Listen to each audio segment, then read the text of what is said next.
Ice Age. Adapt 2030 Mini Ice Age Conversations covers changes in our climate due to a new and intensifying grand solar minimum. In the media, overlooking, downplaying, or burying cold weather changes occurring on our planet. This is in order to keep the global warming agenda steaming full speed ahead. I do this podcast and radio program because we need to begin conversations on how to adapt our food growing strategies long before 2030 as agricultural zones shift, affecting global crop output, but very few mainstream media outlets are talking about the most important issue of our time, cold weather crop losses. Our sun is going through a 400-year cycle, which has effects on our weather patterns as our magnetosphere weakens and the jet streams go out of flow. It's not CO2, it's not you, it's the sun. Are you ready to thrive in the grand solar minimum? Then join me for Mini Ice Age Conversations. I'm your host, David Dubine. Today I have with me Peter Temple, futurist, market analyst, talking about cycles. And when I mean cycles, truly, the science of prediction through cycles. And when we talk about cycles, most people are talking about decadal cycles or multi-century cycles. Let's talk about solar cycles, business cycles, market cycles, economic cycles, and how the climate ties all of this in together with the ebbs and flows of our economy, human civilization, the apex of our science, and the decline into the dark ages. It's all overlapping into these cycles. And when I was doing a little bit of research, I found this chart, the Atlantic multi-decadal oscillation overlapping with the bond yield, literally at a 98% correlation. So if we're just talking something on a 60-year cycle that's driving the bond yield of our economics on this planet, and the Santa Ana winds can affect everybody's psyche to send them off into depression and different types of not normal thinking when the winds come from the desert, what's the sun going to do when we get into the grand solar minimum? Peter, I'm going to let it go from there because I'm rambling too much. I want to hear what you have to say about cycles. Well, you're covering up everything. I was just going to let you go. I thought that was great, and I was here to listen. No. Of course, I agree with all of that. And I have certain people that I have researched that have written and talked about this. Most of them I follow are deceased now, because this is not new information a lot. I mean, we're adding to it. But a lot of these people came out of the 30s, interestingly enough. So cycles, and there's a guy who's very much into cycles and into the stock market called Bob Prector, who runs Delay Wave International, said to me, Peter, you're going to be very busy once the market crashes because, well, he said to me, cycles are cyclical. People don't get interested in cycles until things turn really bad. And so that is kind of what we're expecting. But a lot of these people in the 30s and 40s wrote some terrific books. And of course, the guru that I have followed and researched for a long time is a Dr. Raymond Wheeler, who spent half of his life researching climatic cycles.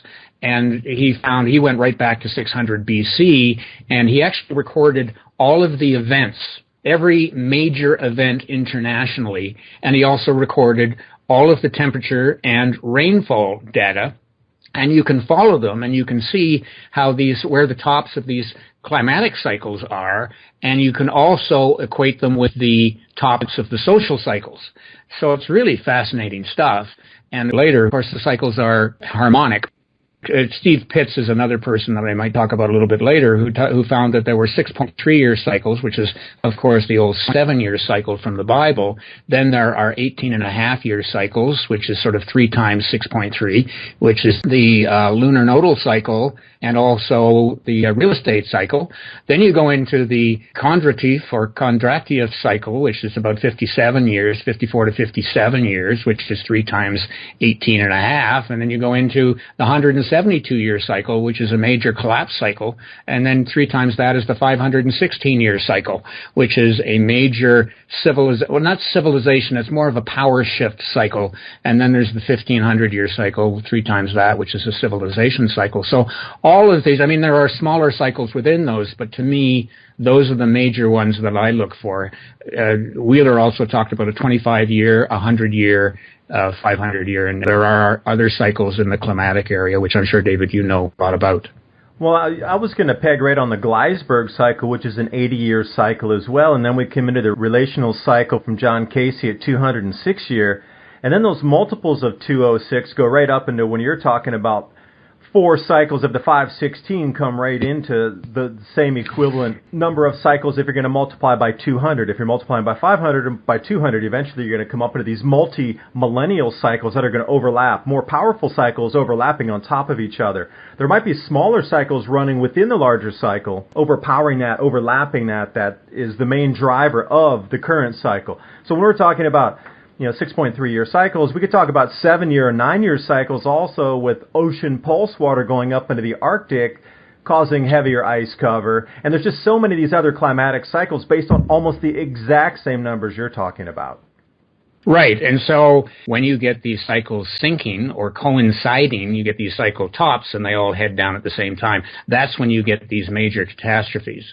And so I see these patterns that are happening over and over and over again. And the challenge with the larger cycles, of course, that nobody has been alive throughout one of these cycles. Because when I talk about a major collapse cycle at 172 years, even 80 years, which we can go back 85 years to 1929 when we had a major collapse. This is a much larger one we're going to go into, and I equate that with the 172-year cycle that was at the top of was 2007, and you go back to 1835, which is 172 years. You had the 1837 crash, which was, trying to think of what they called it, largest depression in U.S. history to that time. It also affected Britain. And then you had 1663, which was 172 years earlier than that. And that was, of course, one major collapse in Britain. And then you go to 1492, which was interesting because that's a cycle top, which, of course, was the discovery of the U.S., of America. And then, of course, there was a big crash right after that in the years after that, where you had Italy and all of the major international banks there collapsed. So this stuff, and what I'm doing right now, the research I'm doing right now, is following these 172-year cycles and seeing that we have the same inflation that starts out at the bottom of them and ends up at the top, and then everything crashes again, and then we start out at that 172-year delineation, and then it starts all over again, and slowly inflation starts again, and everything gets good, and then it crashes again. And this happens over and over and over, and I'm tying it down to these 172-year cycles. So I think that the big opportunity, if we can spread the word, is that, my goodness, if we could get governments to actually understand this stuff and plan ahead, maybe we wouldn't have these incredible depressions. We would be able to smooth the field, if you want, understanding that we need to save for a rainy day, and then we bring that financial. Because, David, what we're going through right now in the U.S., we've had Florida nailed, we've had Texas nailed, we've also had Puerto Rico recently. And so this is going to affect the food supply, which we already have predicted. And so we're going to go into a problem with our food supply internationally because we've had weather calamities all over the place, in different countries. It's not just in America here. And so this is very predictable. It's happened at these cycle tops before, and we're right at the top of the market right now, the U.S. market. I give it maybe 5 weeks, and we're going to see a top in the U.S. market, and that's going to come down, and it's going to be a major drop. And I don't think a lot of people are ready for that. But, it's very predictable. I see it. I trade the market. And if we still want to talk specifically about the market, I can show you all kinds of cycle information within the market. And Fibonacci, the whole market runs on Fibonacci ratios in terms of the golden mean. It's all through the lengths of waves in the market, and it's really quite extraordinary. And I do that on a regular basis, and I have a site with a subscription where you can actually, there's a free part of my site, a free blog that you can access, which I do a weekly summary of where the S&P 500 is going, and then I have a service that I do a daily video and tell people where all the U.S. dollar currencies are going, gold, oil, and the U.S. market. cycles really determine our future, and a lot of people don't understand that we are not the biggest creature in the universe. The universe really controls what happens to us here on Earth, and we need to start to understand that. I would agree, and when we talk about market tops and society tops, when we reach literally the pinnacle of our civilization during this cycle, and we see it again and again, we get to these pinnacles, and then for some reason, we just drop off a cliff and we're set back hundreds of years. Mm-hmm. And you got to wonder really what it is. And it keeps happening with such frequency, and it's so repetitive, and it's so calculable that the ancients were always about cyclical time. It's really only in this modern era do we start thinking in a linear time frame. I mean, every temple you go to, every bit of iconography, everything that was produced in the ancient past revolved around cycles. There was nothing linear. And you start to ask yourself, talking about the economy of the planet, is it really the work that we do and the goods we produce, or is it really the food production of a country that's driving the economy? Because if there's no food or limited food, then everything else trailing behind that, there's the knock-on effects are gargantuan. So for me, it's more about the general economy, their output, or the value of a nation is basically tied to its food production. And we're quickly going into losses that nobody's going to expect.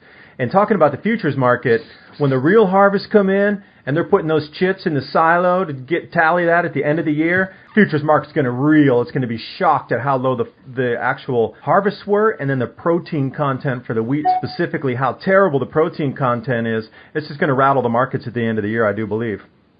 And to that end, in terms of the extent to which the market and finance is going to drop, we're predicting the Dow's at 20, I don't have it right in front of me, but about 22,000 or so.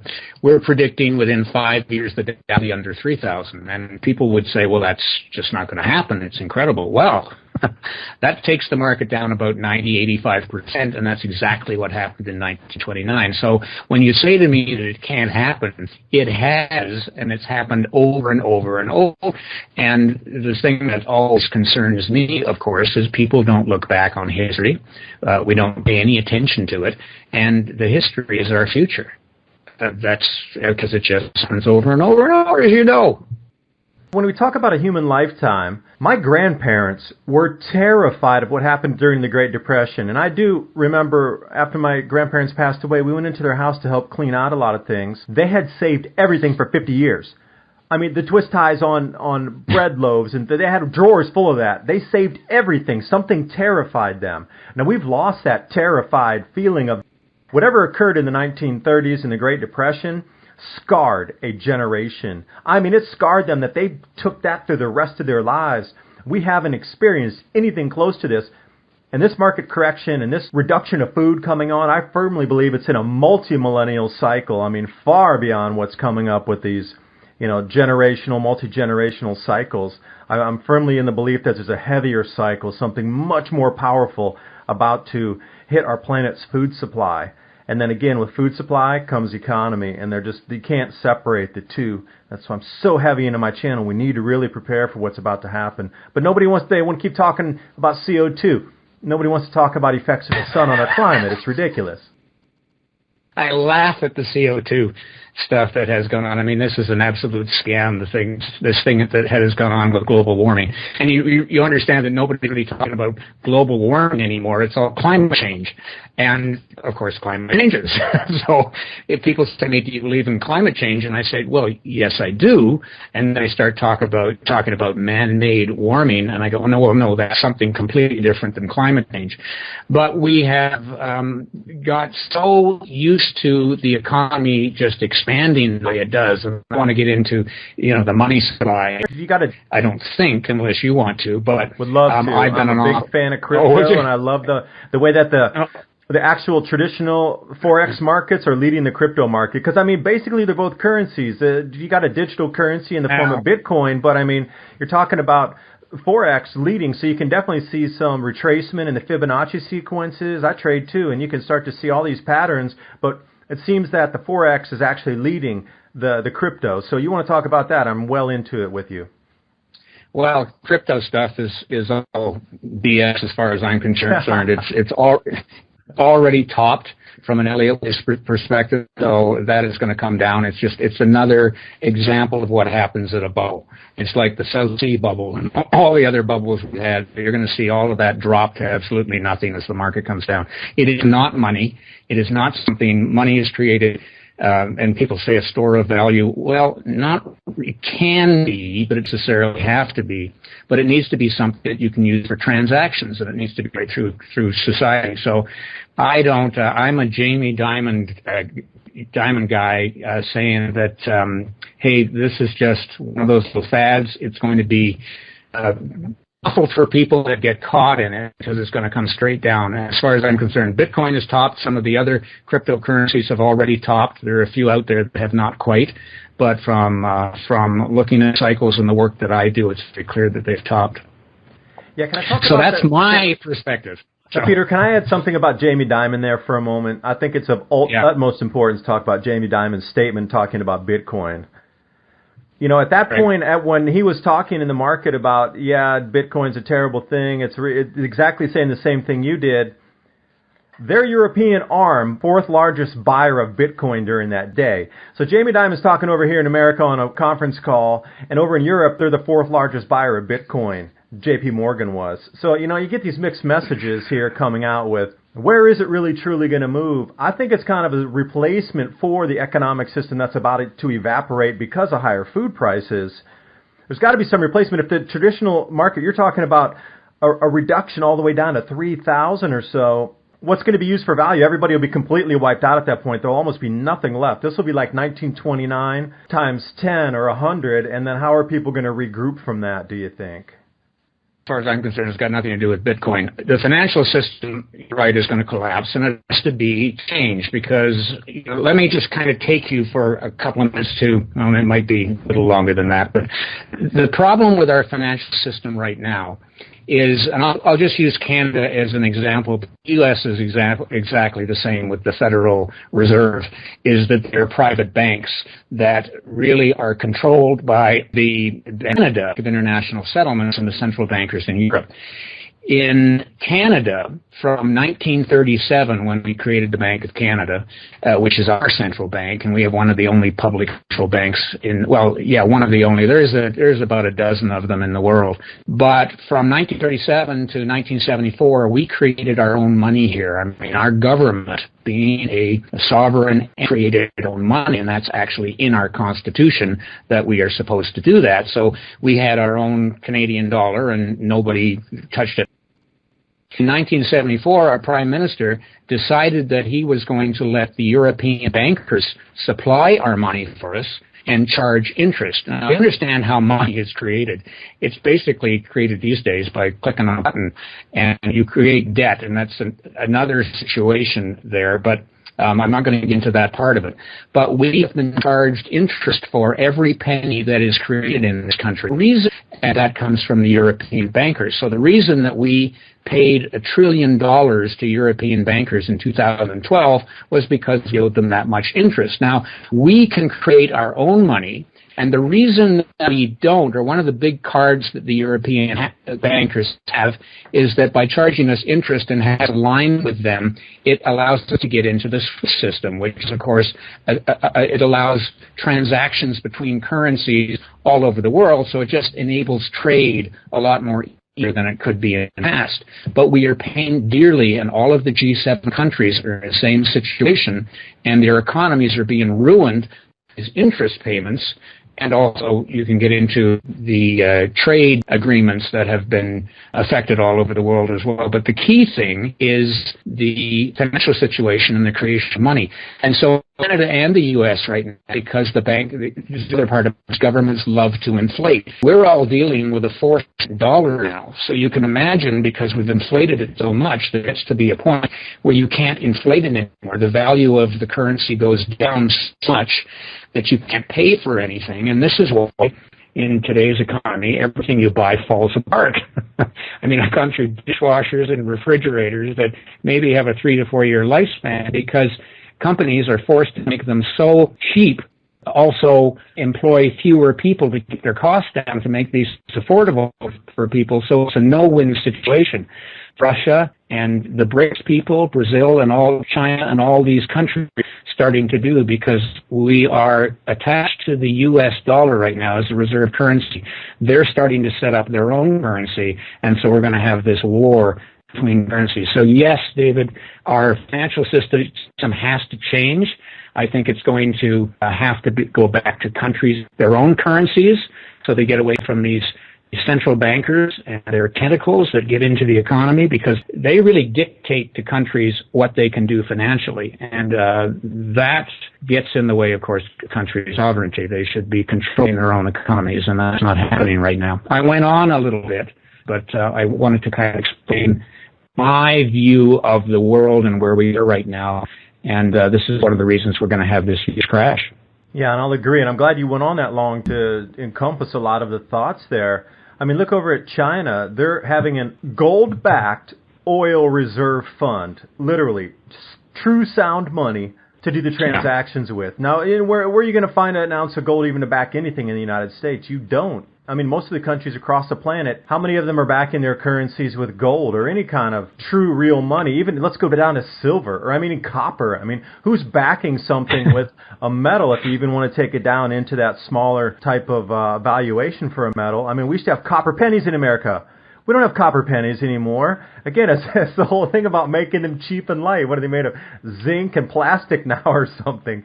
So there's no more copper. Even the true value of a penny, which used to contain copper, that's not even there. That's evaporated too. That whole wall. And you go right back to the Roman Empire when they were doing the same thing with their coins, debasing their coins, where it was supposed to be gold and silver, and they were mixing it down with copper at the time and zinc and nickel and different kinds of metals that weren't silver and weren't gold. So we're back to the Roman Empire times again by cutting our coins with less valuable metals. One last point. You made me laugh, though, when you talked about the creation of the U.S. dollar is simply clicks of a mouse, and then cryptocurrency is the exact same thing running a blockchain. I mean, you set up your ICO, you're running off of like an Ethereum node or something, and you start off your own coin if there's value or whatever behind it. It's clicks of a mouse. Well, let me just talk for a moment about how banks create click money, and this doesn't matter what country you're in. It's the same situation. We have a debt-based system. So you go to a bank and you get a loan, and what the bank does is they click a button and you have $100,000 in your account. And the accounting goes that if you understand anything about double entry accounting, they create a liability on one side for $100,000 because they owe that money to you. And then they create an asset of $100,000 because eventually that money will come back to them if you repay that loan. So this is the only business that's allowed to create an asset out of nothing because they have created it with a click of the button. The government allows them to do that, and you have $100,000 of debt and you have $100,000 of money into the system. So the only way that the money gets into the economy is through bank loans. And so as people get out more bank money, more money goes into the economy, but the debt is also as large as the debt that's recorded is as large as the liabilities. Here's the real kicker. We have something called fractional reserve banking. And the fractional reserve system, governments say, well, banks, we're going to let you put, let's say, $100,000 into your vault. And we're going to call that your reserve. And it has to stay there, okay? But you're allowed to loan out 10 times that amount. That will be your base. That's what it's going to be supported by, is that $100,000. So you can actually loan out $1 million. So they do that with, let's say it's 10%, and that's the 10% fractional reserve, which is fairly prevalent in the U.S. and in some other countries. In Canada, we used to have that 10%, but, they not have lobbied the government. We have no reserve, actually, in Canada. Banks do not have any reserve. They just have to make their books work within the bank. So that means that banks don't actually have any money in Canada to support the loans that they put out. So what happens, it's great when the economy expands and everybody pays back their loans, but when the economy stops expanding And in Canada, we have a problem with oil right now. And one of the first things that goes down is a commodity like oil when you're going into a depression. So you're going to have companies defaulting on their loans. You're going to have people being laid off, which has already happened in my city. To a great 25% of our downtown core office space is empty at the moment. So that just gives you an idea. And that's primarily because of oil heading down the way it has. So people start to lose their jobs. And of course, what happens then? We have the largest housing bubble, or real estate bubble in the world, of course, right at the moment. I think Australia is just behind us, and they have sort of a similar financial system situation, and actually a similar story with the creation of their money. Now, of course, they're with the international bankers. But what happens when the economy pulls back, of course, is that people start to default on their mortgages, and that leaves the bank in a really big problem because banks don't have any money. So when they go to get their savings out because they don't have any money and everybody starts to do it at the same time, the banks have a problem, because at most, if they have that 10% left in the vault, they only have 10% of what's out there. In Canada, they don't have any money. And so if you get a lot of people coming to the bank at the same time, we're going to have a bank run. And there's nothing they can do about that. And if you're with bankers, a banking system, for example, we have our big 6 banks in Canada, the Royal Bank and a bunch of other ones, have already been downgraded by Standard & Poor's, I think, or Moody's, one of the two, because of the financial situation and because they virtually don't have any money, and we are having problems in Canada, certainly in Western Canada. So they're already saying, hey, there's a problem. We've had warnings by the IMF, by the Bank of International Settlements, which I find very funny because they're the part of the problem. And they're saying, okay, Canada has a problem. And in Canada, we've sold all our gold. So we have no gold as a country. So we have nothing to fall back on. So here we have a house of cards financial situation. And the other thing I will just point out to everybody who's listening, when you put your money in a bank, your savings, you are investing in that bank. You do not own that money anymore. The bank gives you a promise that they will pay you back, but you don't own that money. And you don't get anything from the bank. I mean, the interest rate you get from them using your money is so little. Why are people putting in more than they actually have to put in? You only need enough if you're doing transactions with various companies. So to cover that transaction, I think the key thing would be most people, you want to have a major portion of your cash in cash in your house. Buy a safe. Get a safety deposit box. These are the things you need, because I see a major problem coming up where if you leave it too late, you're not going to be able to get at your money, and you're going to have a real challenge getting what you need to get when things get really bad. Yeah, and I want to say the ill winds of the grand solar minimum are blowing on top of what you just talked about with that house of cards. We, from this point forward, are going to experience never-ending food price rises because of this grand solar minimum. And, 2007, 2008, that 2009 era when oil got really expensive, hell, a lot of people started to carpool. People started to ride bikes. There are different ways to kind of cut your spending based on energy prices. I know things cost more in the supermarket when they were delivered, etc. But this time it's different. It's a never-ending gauntlet of food price rises, and it's going to be double, triple, 5 times price. Now, you can't not eat every day. I actually did an experiment with myself here to see how far I could go, and I documented how weak I got every day, trying to just do daily tasks by eating less or cutting my meals back. And I did this for a whole 2 weeks. I experimented with myself in this modern time when we have a lot of food, just to see what it would be like if I cut back my eating. You can't stop eating. It cuts into your performance so greatly. It's unbelievable. Even just cutting back 1 meal a day, it's ridiculous how far back you go.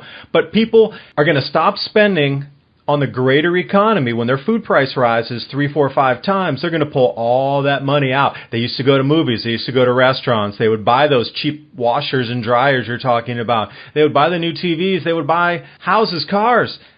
If you're afraid of not being able to eat next week, you're not spending anything except on food. So this is a whole wild card that's not being factored into so much, the effects of the grand solar minimum on food price rises that are going to yank out of the economy. And that's even going to make things, I think, happen faster for the demise down to the levels you're talking about.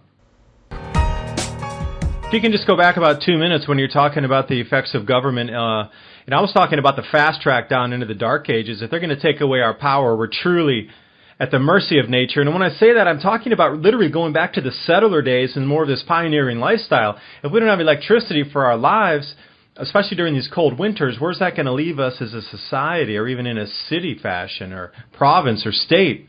Which is ridiculous. Well, it is ridiculous, but that's certainly what's going to happen. I am toying with the idea of getting a fairly good-sized generator because I'm concerned about that, certainly because I have an internet business that I am running. That's the other fear, is that we're going to start to lose some of the internet infrastructure, and that's going to make communication very difficult. So I don't know how bad it's going to get. But it could get pretty bad. But you're right, energy is going to be a really big problem. The loss of power on our planet, this is going to kill millions of people, and especially during this cold time. And you know, that's on their heads for taking away our power. You can't leave somebody without power, especially knowing what's coming up in this colder time, especially in the Northern Hemisphere. I mean, just how many people live in cold climates that rely on heating every single winter? What if they can't get that heating? We do. Up in Canada here, I mean, you were talking about that, up above the 45-degree level. Yeah, we really need it, because I'll tell you, it's really cold. We've already had a little bit of snow. This is like mid-September. We've had a good week of temperatures in single degrees Celsius, which is very unusual for us for September. But I've been warning people about this, and that it's going to start to get a lot colder. So we're already seeing this happen. I think we're going to have, as you said, the coldest winter we've had in many, many years. And this is going to obviously continue. But the thing that, really concerns me is the government's ability, our political system and the government's ability to propagandize all of the information that goes out there. So people think that everything is just fine, and of course the governments, as you sort of alluded to, can't really tell us the truth, because if they told us the truth, they're not going to get elected. They get elected based on the economy and how people are feeling. So they will do everything they can to prop this thing up for as long as they can, which makes the crash even worse when it happens, because Mother Nature eventually takes over. Man cannot control the economy. They can do it for a little while. They can put us into as much debt as we are in right now, but there is a point where everybody loses confidence in government's ability to pay them back, and that's where you start to have the wonkiness that we have now. And I'm looking at the stock market that I'm in every day and saying, okay, I think we got 4 or 5 weeks before this thing turns, and yet the bulk of the population thinks everything is just fine. Yeah, and that goes in with the whole media blitz right now. They're trying to explain it, saying CO2 causes all the snow and the ice and the cold conditions you're seeing. Because, see, when you and I were growing up, it was all about CO2 is going to create a warming environment. We're going to boil slowly like frogs in a pot. And now they're saying, oh, CO2 is causing all this anomalous snow and cold weather and increasing ice that you're seeing across Greenland and the Arctic. Oh, it's because of CO2. And again, this whole media narrative, if they're trying to control the media, just like they're saying now, oh, it's great harvest, don't worry, there's nothing been lost. I mean, did they see what happened in Kansas with the blizzard that went across there and wiped out a majority of those crops? And what came back up was damaged, literally damaged plant material, and those heads, they're not going to produce anything near the protein content that they needed to for spring wheat and winter both. And then we see the wipe out of the crops over in France from too wet, and Germany, and it just again and again and again. And they're still talking rosy forecasts in the futures market, and somebody's controlling that behind the scenes, because the paper trade's trying to drive the prices super low right now. In reality, the losses you actually see occurring through the weather reports, they're like at 180 degrees opposites of each other. Well, yeah, and let me just talk about this cycle turn, that we're at the top of this cycle of very high temperature in terms of our climate, and then it's going to turn getting colder. Well, what Wheeler found out, Dr. Wheeler, who I've talked about before, in the 1940s, he went back through centuries and centuries, and each of these cycle terms, of course, you get extreme climate. So it is like right now it's like going from summer to fall or from winter to spring. You always get a lot of rainfall. The weather gets to be very extreme for a number of weeks as you have that turn. And so we have that sort of thing happening as we're going from a very warm climate right now to a very cold climate. And if you look at the temperature, as I'm sure you've probably told people, it's gone sideways for the last 18, 19 years since 1998, and that is a temperature top. So what we're getting, of course, is very extreme weather that gives us an indication that we are having a turn in the climate, and it's going to get very cold. And again, that's something that they don't really want to touch on or try to admit or even kind of bring into the whole debate. Why did the temperature stall when we were told it would continue to increase, and they had all these prophecies going out for 2C warming, and it stalled? Okay, I agree that there was the El Nino that bumped temperatures, but then they fell off just as quickly and were right back down in that same range a year later.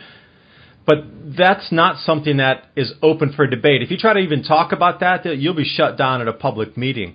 You try to talk about how the sun drives the climate, and then there's a relationship of cosmic rays to more cloud cover, and also the relationship of more volcanic eruptions and aerosols and different kind of particulates in the air that also cause more clouds with the albedo effect. You start talking about this in the public venues, and they shut you down right away. And I think the discourse needs to start right now, and we really need to have an honest debate about why the temperature stalled, prior cycles that you're so into and I'm so into, and then where we're moving forward with, because none of the CO2 stuff has panned out so far, and there's another whole set of real variables going on that are much more as the roadmap moving forward, and we really, really need to take a look at this.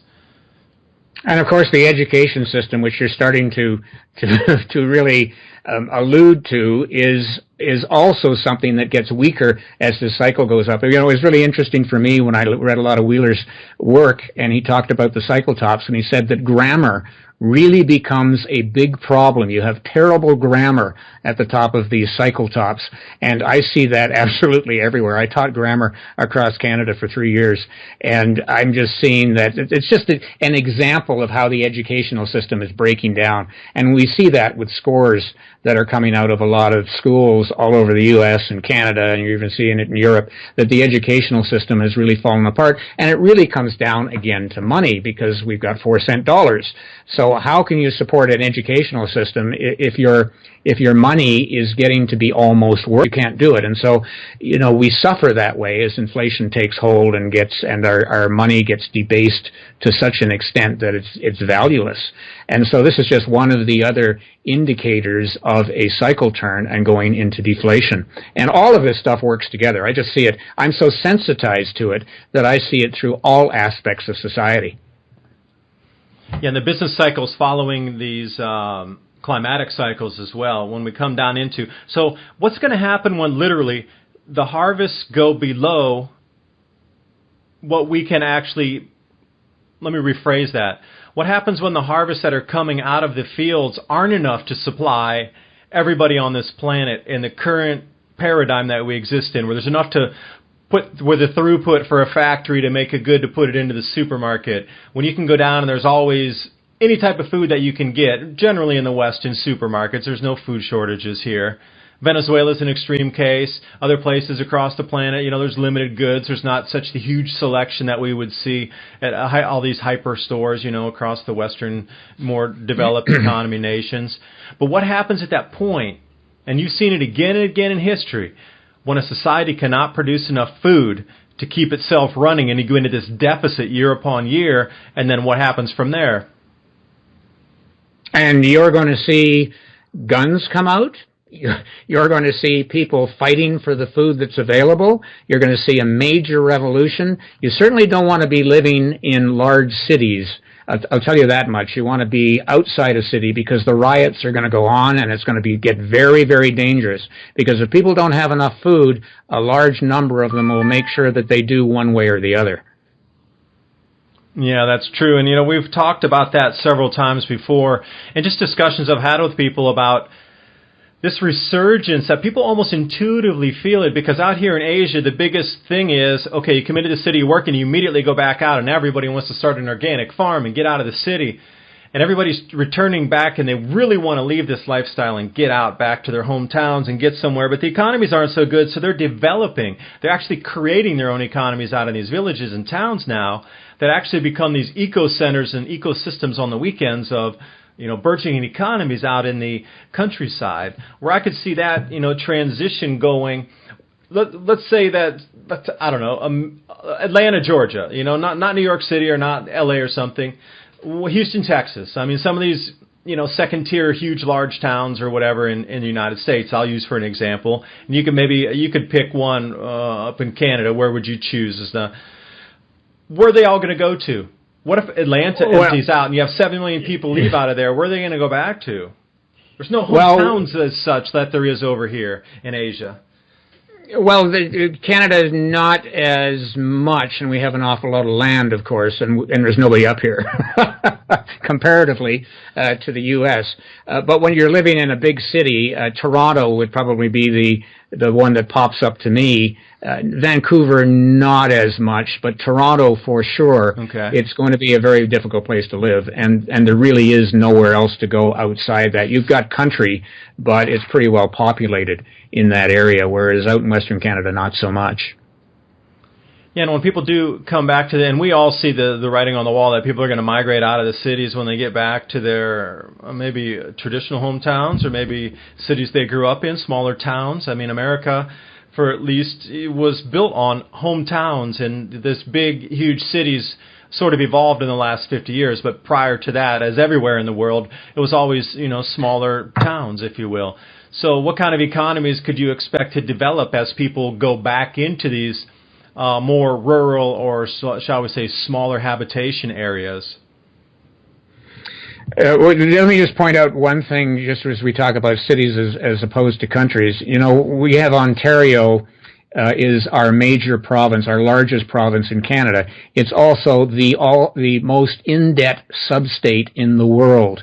In other words, it's a province that has more debt comparatively than any other sub-state anywhere. You can take California, and Ontario has twice the amount of debt. So when it goes bankrupt, and it'll be their first province to go bankrupt, all the services are going to stop. So your garbage collection, you're going to have transportation systems shutting down because people don't work for free. And so it is really going to be a very difficult thing to be living in a city. And of course, we're probably going to have energy problems and you name it. So this is one of the reasons why you get these migrations out to the country. And it's, in a lot of cases, a much better place to be, because if you learn how to, as they're doing in the U.S., I mean, people are already cropping up stories of people raising chickens and pissing off their neighbors because of doing that. But I mean, this is where the economy is going to go. This is what happened in the 1930s. You need to start yourself a garden. You need to understand where your food is. I always tell people I'm fortunate in that I live in a place where I can actually walk to fresh water, and that should certainly be a concern, because you can't live without water, and there's going to be an awful lot of other people wanting the same water that you have. For example, if I was living in New York City, which is surrounded pretty well, well, not totally, by seawater, what are you going to do in places like Hawaii, for example, which is totally, I mean, they do have some running water internally, obviously, but when transportation starts to break down, what are you going to do in some of these large cities when you can't get to water very easily, and the store shelves are completely empty? That's going to be a problem. Yeah, I lived in Maui for several years, and just the amount of food that could be grown on the island at that point, they had to import almost 99% of what was consumed every day. I understand there's a large tourist industry and everything going on, but still, even if there was no tourists that ever came to the island, the couple 100,000 people living on Maui, that island couldn't grow enough food to support those 200,000 people there. So if you even get into that sort of talking about how many people could an island in Hawaii sustain by self-growing all the meat in the food or the fish or whatever it might be, the vegetables that are coming out of there, you'd have to redo everything way into more of a localized economy, and then how many people could that truly support? Not 200, 300,000. That's why the islands never got that populated back in the day. I mean, even when the ships sailed up there, they only found, you didn't find 8 million people or 2 million people living in Oahu. That just didn't happen. I mean, those islands couldn't support that much. And also, talking about the debt, and you said go ahead and get in cash, and I also agree, cash and also maybe some coins, because I know those can be traded. But think about how many people are in debt, and how many people are riding credit card debt to credit card debt, paying off, swapping cards. What happens when they really need cash and their credit system shuts off? Now, that's another whole wild card people aren't talking about either, because there's so many people that have brought up into this credit system that are so deeply in debt. They're $10, $20, $30, $50,000 on credit card debt, and they got zero cash. So when you really need cash to go to the bank and they cut off those cards, then what's going to happen?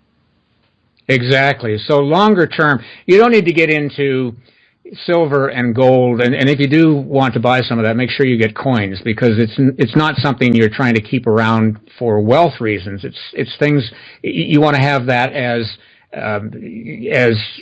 elements that you can use to buy things, to trade with people, that sort of thing. So it needs to be in small coins. People sometimes get these gold bars. Well, unless you're going to melt them down into coins, they're just not practical for actually buying things.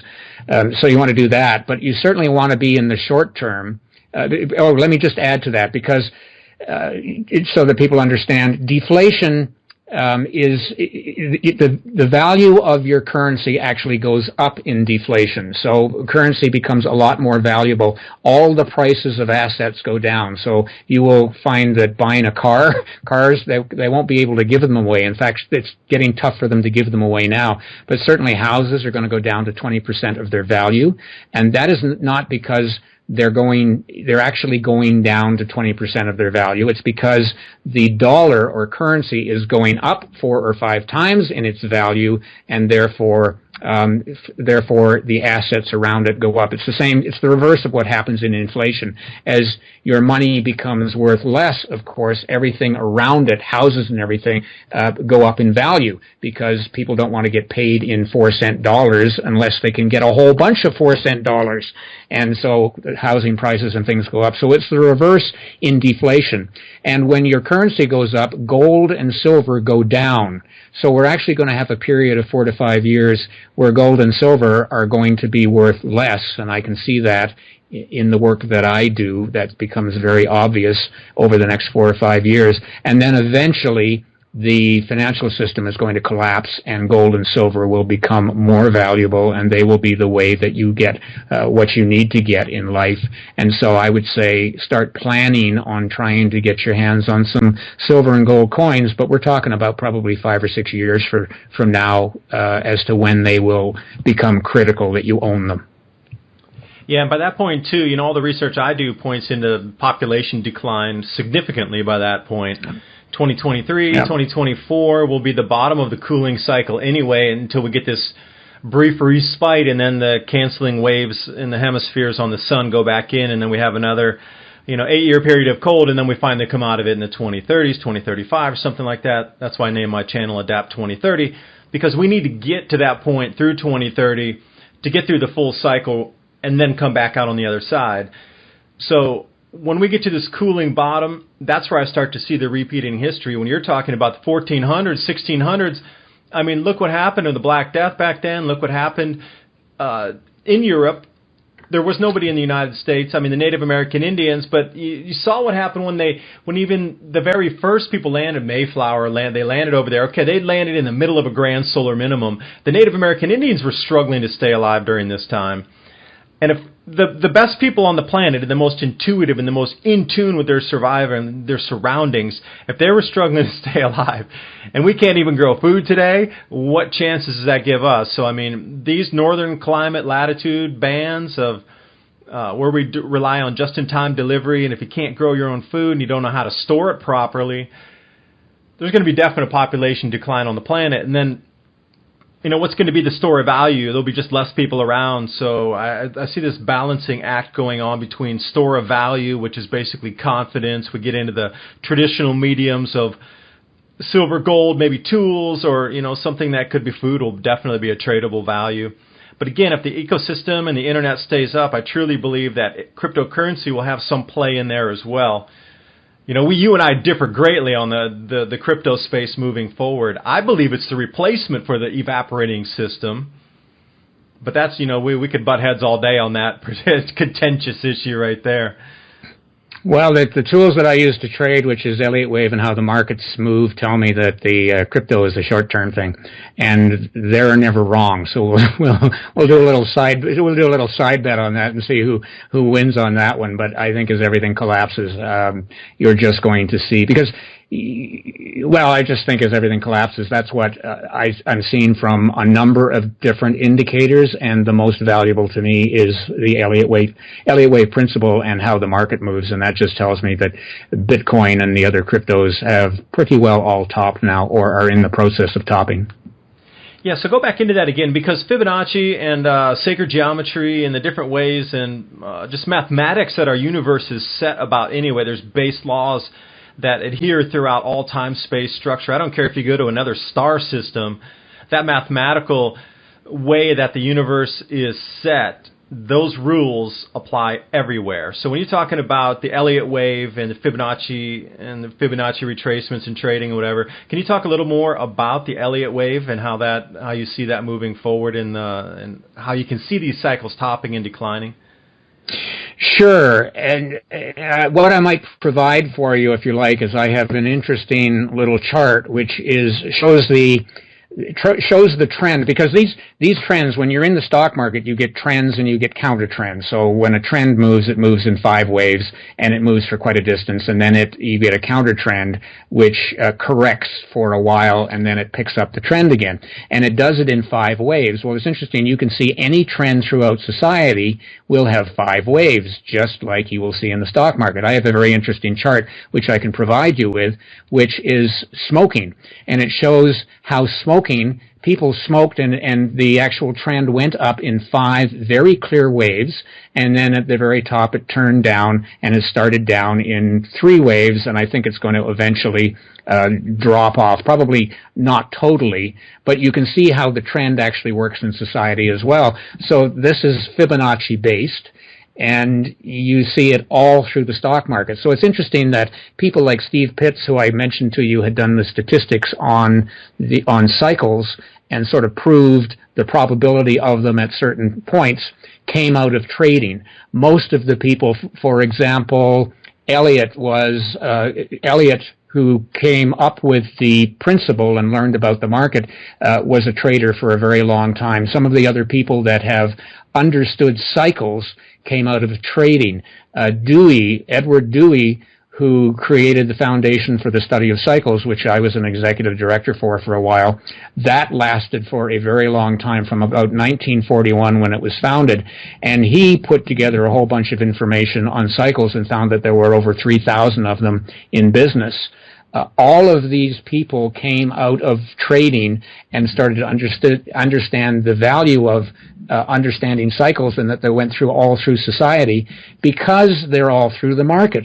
And so you can predict the market, and I do this every day from my site, and you can see some of the work that I do at worldcyclesinstitute.com. If you go to the market reports that are within my site, you can see how the patterns just repeat and repeat and repeat.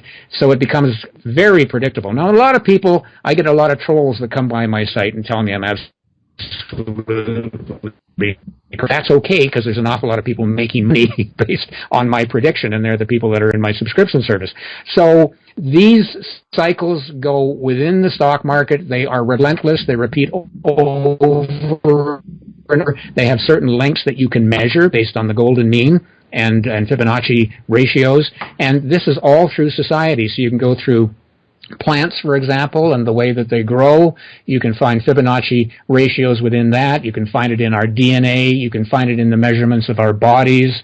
It is in absolutely everything throughout nature. And this comes from the planets, because, of course, if you were to measure the distance of the planets, they all have Fibonacci ratios. The golden mean ratio, they all average out to 0.618 or 1.618, which is the golden mean. And the distance of them is that ratio. So therefore, they have an influence on the Earth, and they create these changes within nature, within the Earth, and the way people think. I really believe that we're affected by electromagnetic waves, influenced by it, because the market moves based on Fibonacci ratios. And where do they come from? They come from the planets. It's like, duh.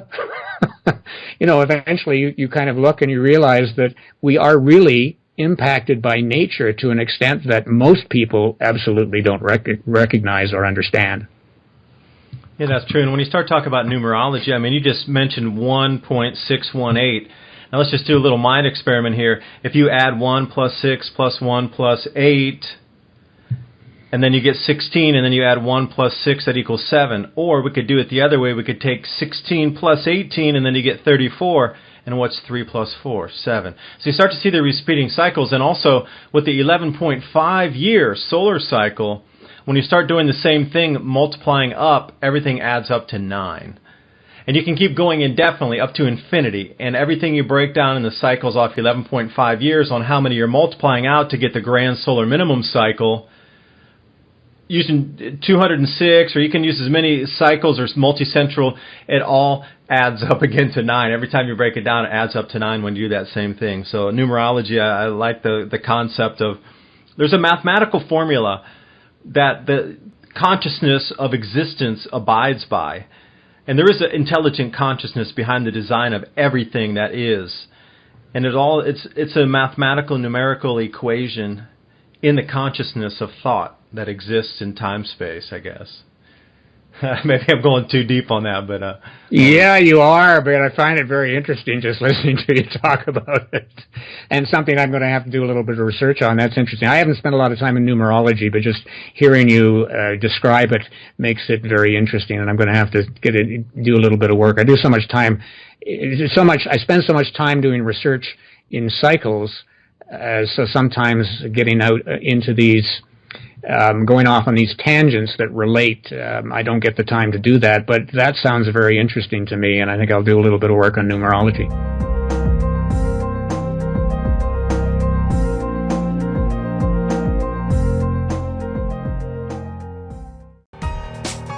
These grand solar minimums also follow planetary geometry. When you get the Jovians lining up on a single side, like we're going to experience in 2024, if you go to, I don't know, the simplest one, solarsystemscope.com, and you put in 2023, 2024, and you start to see how the big gas planets, Jupiter, Saturn, the Jovians is another name for these big four gas giants that are on the outer edge of our solar system, they all line up on one quadrant. And then the Earth gets sandwiched between them, and you can literally see the magnetic pull that's happening. And this goes all the way back into different oscillation cycles and Milankovitch cycles, and we're talking about hundreds of thousands of year patterns on our Ice Age cycles. And I mean, how far back does it go? And you have 4 Ice Age cycles, which is a great Ice Age, so that goes back 420,000 years. And you start to get into these longer cycles. Okay, what is it? 4 of these great Ice Age cycles, or is it 5 of the great Ice Age cycles equals a super great Ice Age cycle? I mean, we can go back millions of years talking about cycles. We can go back billions of years talking about cycles. I mean, the universe, how old is the universe? And our Earth's only 4.5 billion years old, and the universe is at least 13 billion years old. So there's other star systems and other parts of our universe that have 8 billion year head start on us. I mean, how many cycles have they gone through and mapped out? I mean, when you really start to see how large the sphere of things that we're living in and other external influences that could influence our little tiny Earth in terms of cycles that we can't even think about. I mean, our Earth and our star spinning around the galaxy in 230 million year cycles, going above and below the ecliptic. I mean, we're talking 230 million years to make a circle around our galaxy. I mean, how many influences of magnetism and electromagnetism are there on that journey along the way? And man, these ancients had mapped that out, so really it's still startling how far back we can go in cycles, and then, bring it right into now when we're talking about economics or, the actual birth of the universe. If anybody is interested in finding out more about cycles, there are a lot of books out there. One of the ones that gives you what David was talking about, the probabilities of these cycles, and actually gives you a list well, actually, there's a chapter on each cycle. There's one chapter on 172-year cycles, for example, another one on 516-year cycles, and it goes on and on and on.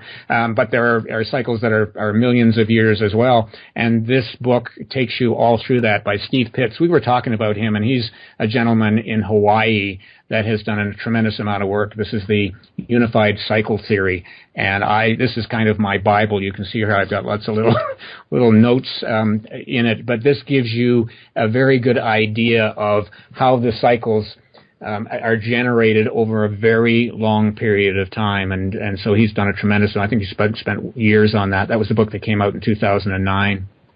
Would be interested to get a copy of that myself, and also if anybody is interested to see where we're going in the future, because where we've been in the past is where we're heading in the future. It's not an unknown where we're heading, it's a repeat of a cycle, and everything's pointing to us. Peter, what you've talked about, everything seems to be pointing to decline in crop production, decline in the economy. But everybody wants to put their head in the sand, and nobody really wants to discuss this type of a future. Is it too scary to really think about? I mean, with our modern technology, there's so many ways to mitigate this and so many ways to prosper during these times that we can't even think of right now, because we haven't put our ingenuity into play yet to even, take on this task going forward. I mean, what types of solutions are we not even thinking about because the questions have never been asked? That's right. And again, we've talked about this a little bit before, is that most people do not read history, and they don't live long enough to go right through, to have lived through one entire 172-year cycle, or even a 57-year cycle and really understand it or realize that it's happening. These cycles go over very long time frames. So unless you're sensitive to what's going on out there, you don't really realize what's happening. They move so slowly. So that's one of the issues that we have. But people need to start reading history and going. I mean, you can even look at the history of climate for all of the naysayers about the sun creating climate. I mean, why did we call Greenland, for example? Because it was green during the medieval period, and it was much warmer in the Earth's atmosphere than it is today. So even some of these things, I mean, you just pick up a book and it becomes very obvious that we are going through cycles. The temperature just goes up and down over a long period of time, as does rainfall. Yeah, and that leads us back to the same conclusion again. Big changes are upon us, Yep. and I really hope everybody listening is at least starting to think about what's coming down the road, and we're out of time to prepare anyway, but you really, really need to get that fire lit under you and get ready for some of these gargantuan societal changing effects that are about to hit us on this planet. And I could go through how the political situation also changes and repeats. I have done some articles. There's one on my site, for example, at worldcyclesinstitute.com about Donald Trump being the reincarnation of Henry VIII. It was pretty well exactly 500 years ago, and he was running through the same situation at the top of a cycle that we're running through today. And you can look, and they were both considered. Henry VIII was considered a populist king, and we have Donald Trump that's a populist president. President Hoover in 1928, I think he got elected in 28, was a populist president, and he went through the same, and he was a businessman, and he had interests all over the world, and so he again is a repeat of exactly what we're going through now. So you can read through history and find these wonderful stories at the tops and the bottoms of these cycles, and it becomes very obvious that these were pawns. These people that were in the I put Donald Trump in the wrong place at the wrong time, for example, and see the trials and tribulations that they are going through, because these cycles just repeat, and the people that are in the situations just react the way they did 500 years ago, and it happens over and over and over. Yeah, so your crystal ball is basically a history book. It really is. It is a history book. It's not magic. I call myself a futurist, but I'm really a pasticist, I guess. By knowing the past, I can predict the future because it just runs over and over again in cycles. Yeah, and we'll leave the fractal patterns out of that as well. Yeah, well, that's in the stock market, but I'm sure there's fractal patterns within society as well. We just haven't identified them. All right. Well, hopefully that's enough for everybody to digest through this last hour that we've been talking. And Peter, I thank you so much for joining me tonight. And again, can you please tell everybody how they can find more information about your market reports and actually the website worldcyclesinstitute.com, the theory pages, and how you go through the economy and debt, and just give everybody a rundown how they can find all this information that we've talked about today on the site that you have up and running right now. Well, you can search for my name, Peter Temple, and you'll find I'm fairly out there in terms of the Internet. My site is worldcyclesinstitute.com. I get about 1.5 million views a year on it, so it's got a lot of visitors, but I also run a trading service on it. I do an awful lot of blogging. I do a number of videos. So on the front page, the landing page, you'll find a number of videos. I have one, for example, on I call global cooling, which takes you through what is going to happen in the future, some of the things we've talked about today. I've got another one which is on the stock market, and it shows the Dow over the last 100 years and how the Dow has fluctuated based on climate, which is fascinating. For example, 1929 was a very cold year. It turned suddenly colder. 2007 was a very cold year into 2008, and that's, of course, when we had what we're calling the Great Recession, which I call the beginning of the Greater Depression, if you want to call it that. So my site has got a lot of information on it, and I am continuing to put on more information. I'm working on right now a video on the financial situation, how banks actually create money, which will scare you. I'm trying to keep it to about 5 minutes. Most of my videos are in the 5-minute or less realm, and so they are very easy to get through in a short amount of time, and I put a blog around them as well, so it's got more information and links to further information. So there's a lot of material there on cycles and also on the market. All right, great, and we'll wrap it up with there, and I hope everybody listening really will take the time to do more research outside of what you've been taught by the IPCC and this 97% of scientists. And I say this from the bottom of my heart, you really, really need to look at other drivers of our climate and then see where it's moving, because it's going to move so fast. It's going to be a lightning quick entry into this thing, and it's not going to be decades to slowly step down into this whole set of events we're talking about, literally talking less than 2 years before it hits. And then we get into these deeper, parts of discussions we had tonight, but we're going in within 2 years. And you're talking about 5 years for economy. I'm talking about 2 years until crop losses.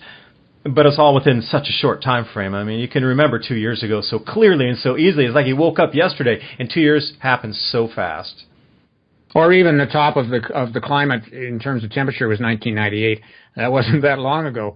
It really wasn't, and here we've been going sideways for about 18 years, and I can certainly remember 2001, of course, in the World Trade Center and that sort of thing, and it seems like yesterday. So this stuff is going to happen very, very quickly. 5 years is a very short period of time for the stock market to go down 20,000 points, for example, the Dow. So just think about that. That is a major drop, and that really is a short amount of time. When fear takes over, you'll find the market reacts very, very quickly. Yeah, and that's the scariest thing is fear, because people who are uninformed are going to be the most scared. But if you come at this and you actually understand the effect of what's causing this whole gamut of societal changes, if you really understand it, then you can come at it from a way, all right, well, let's look for a solution. You're not coming at it from fear. And that's the biggest thing I try to impart with people, is if you're informed and you understand why these changes are happening, you can inform other scared people who just are going to lose it because they are terrified. And really having the knowledge of what's going on is going to be, it's a mental game too. It's not all about having enough food to physically survive with your body. It's going to be a mental game as well, because people are just going to check out. They're going to check out if they don't have their stuff. And you sort of alluded to, I have a great chart which I can give you, which has got, you talked about the pandemics. When it gets colder and drier and people don't get as much food and they psychologically are very negative, that impacts them physically. And so you see these pandemics that go through society. And don't think just because we have great technology. We had Ebola, for example, that cropped up recently, and that one's sort of sitting on the sidelines just ready to get active again. If you were to go back through even the last 50 years, we've had SARS, we've had H1N1, and if you go back and look at when those actually happened and to look at the temperature, you would find that the temperature, we had dry periods and it got cold at the time all of those cropped up. So you're starting to see these things cropping up when it gets colder and drier, and you're going to see them blow up when it gets really cold and dry. Yeah, and then that lack of nutrition as well. And a healthy Absolutely. body's easy to fight off a disease right now. Things that don't even affect us, you go 3 or 4 weeks without food, I guarantee you're going to get sick. You know, that experiment I tried on myself to eat one meal less per day and see how effective I was, and then I cut it down to 1 meal a day just to see how far I could run. I barely could function for 3 days eating once a day. I had to actually start eating again because my experiment ran its course on myself. From practical experience and knowing what I did with my own diet, cutting down my food just to see what would happen when I ate less and how my body would react and how my mind would be, my productivity, I really was a test lab rat for myself on knowing that we're going to have less food. So I wanted to experience what it would be like to have less food. And I did it on purpose. And you know what? You cannot function. And I really did start to get, I wouldn't say sick, but I really felt on the edge of, when you feel you're just getting the flu. I felt like that for almost a week, but I never really got sick. But if I had gone another 1 or 2 or 3 weeks without eating past that point, I guarantee I would have gotten sick. So the amount of food you're bringing in with nutrition to fight off these diseases naturally that we can fight off, if you get past that, if you go past that zero balance point, you're done. You're absolutely going to get sick. Yeah, absolutely. So anyway, we will absolutely cut it off here, but that was a great last thought, and people, I do hope you prepare. And I would Godspeed to everybody out there. Yep, and stay safe. Winter is definitely coming. We're not fooling around with this stuff. It is really going to be interesting times. Yeah, great. We'll catch back up next year, and we'll see where it had moved from this point when we had our discussion. We can see these jumps. We'll catch back up next year and then compare notes to this conversation. And crypto.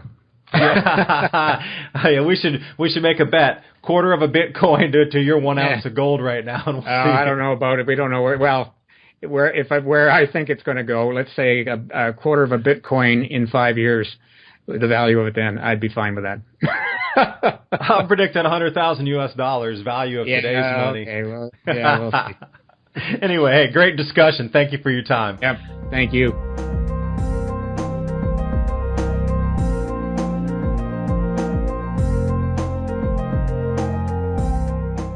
And I do thank you for listening to Peter Temple and myself discussing issues of finance and cycles.